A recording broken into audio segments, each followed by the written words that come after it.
Okay. Sorry, good evening. Or I'll be discussing the Citric 1F.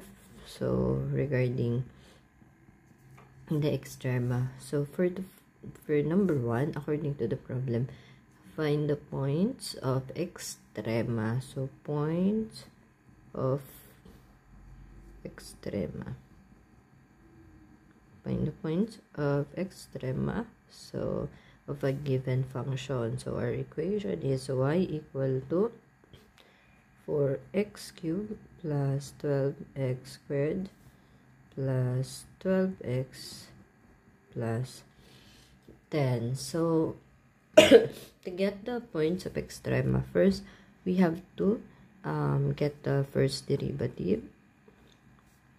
So simple derivative, so the y prime is equal to 4 times 3x squared, so plus 12, the derivative of x squared is simply 2x, plus 12 times 1 plus 0.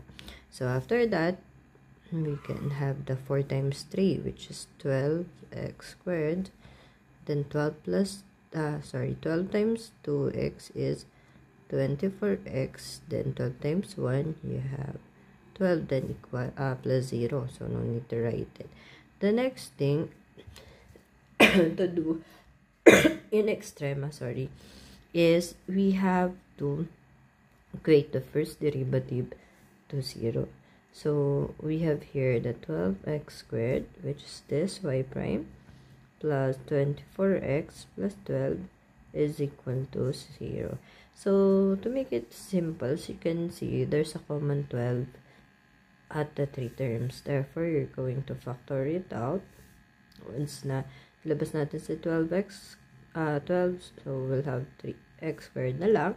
Then 24x, labas yung 12, so we have 2x na lang. So 12 times 2x, you have 24x. And then, you factor out 12, therefore 1 na lang ang matitira dito.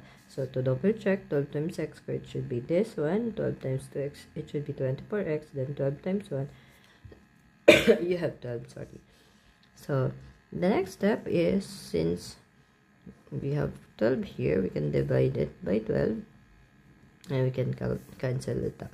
So therefore, you only have x squared plus 2x plus 1 is equal to 0 over 12, still 0. Then by using the factoring na lang, so two numbers being multiplied, the answer should be 1, and if you add them, the answer is positive 2.